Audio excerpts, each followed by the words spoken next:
गृह युद्ध में घिरा सीरिया और कश्मीर मुद्दे पर भारत को आंख दिखाने और पाकिस्तान तथा चीन का साथ देने वाला तुर्की इन दिनों कुदरत की मार झेल रहा है।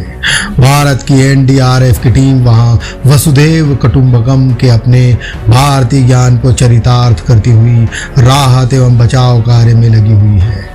तुर्की में आए भीषण भूकंप के बाद राहत और बचाव कार्य तेजी से जारी है, जिसमें भारत एक बड़ी भूमिका निभा रहा है। भारत ने तुर्की में ऑपरेशन दोस्त के तहत विमानों से राहत सामग्री, बिस्तरों वाला मोबाइल अस्पताल, मेडिकल सामग्री सहित सभी जरूरी सामान पहुंचाए हैं। अंतर्राष्ट्रीय संबंध के नजरिए से पाकिस्तान इसे भारत और तुर्की के बीच दोस्ती बढ़ाकर तुर्की को अपनी तरफ करने के भारत के पैतरे के तौर पर देख रहा है। वहीं तुर्की में आए इस भूकंप को दुनिया भर के भूवैज्ञानिक अब तक का सबसे बड़ा भूकंप मान रहे हैं। वैसे तो प्रायद्वीप पर स्थित तुर्की का इतिहास भूकंप के खतरों से भरा ही रहा है। 1939 के दौर में 30,000 मौतों का दर्द झेल चुका तुर्की हर साल भूकंप के कई छोटे बड़े झटके सहता ही रहता है।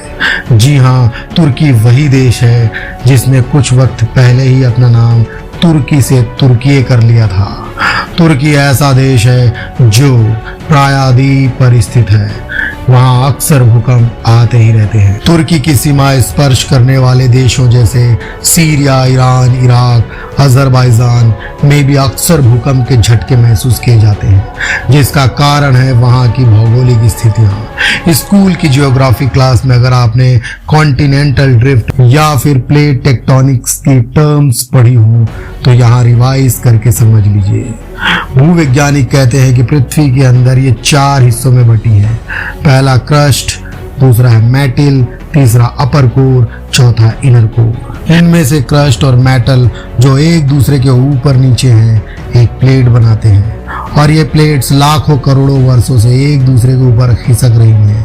कभी कभी प्लेटें विपरीत दिशा में खिसकती हैं और प्लेटों में फ्रिक्शन की वजह से सेस्मिक वेव्स जनरेट होने लगती है। 6 फरवरी को आए 7.8 तीव्रता वाले इस भूकंप में ठीक ऐसा ही अरेबियन प्लेट्स, यूरेशियन प्लेट्स और अफ्रीकन प्लेट के अपनी अपनी दिशाओं में अलग खिसकने के कारण हुआ। दरअसल तुर्की, जिसे एशिया माइनर भी कहते हैं, वह इन्हीं तीनों प्लेटों के बीच स्थित है।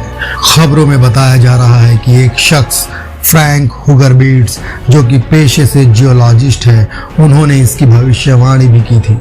अब आइए 2012 की काल्पनिक फिल्म 2012, जो कि महाप्रलय की घटना पर बनी थी, जब लोगों का प्रेडिक्शन के बेसिस पर दावा था कि महाप्रलय 2012 में आएगा। वैसे तो भूकंप किसी भी महाप्रलय से कम नहीं होता, जिसकी केवल सैद्धांतिक भविष्यवाणी ही की जा सकती है और अभी तक ऐसा कोई उपकरण भी नहीं बना है जो ठीक अंदाजा लगा दे कि भूकंप भविष्य में कब आएगा। तुर्की में हुई भूकंपीय घटना का पूर्वानुमान लगाने वाले हुगरबिट्स अब हिमालयन प्लेट्स के कारण भारत, पाकिस्तान पर भी आने वाले भूकंप के खतरे को लेकर चेतावनियां दे रहे हैं। तो सवाल उठता है कि क्या पृथ्वी के अंदर कुछ तेज हलचलें होने लगी हैं? क्या भविष्य में महाप्रलय जैसे किसी सीरीज की शुरुआत है? एक युग की शुरुआत और अंत महाप्रलय से होता है। 4 युग हुए हैं, जिनमें से 3 युगों का अंत महाप्रलय से हुआ है। पृथ्वी का अपने मूल प्रकृति में समा जाने की घटना को ही महाप्रलय कहते हैं। नास्ट्राडामस और बाबा वेंगा की महाप्रलय संबंधी भविष्यवाणियों ने तो अक्सर सभी को रोमांचित और भयांक्रांत किया है। सभी धर्मों के धर्म ग्रंथों ने भी प्रलय की भविष्यवाणियां लिखी हुई है। विज्ञान ने तो 2036 में प्रलय का प्रेडिक्शन भी कर डाला है और भविष्य में एक एस्टेरॉइड के पृथ्वी से टकराने की भी भविष्यवाणी की है। गीता से लेकर कुरान सभी का सीधे तौर पर कहना है कि अंत तो निश्चित है ही।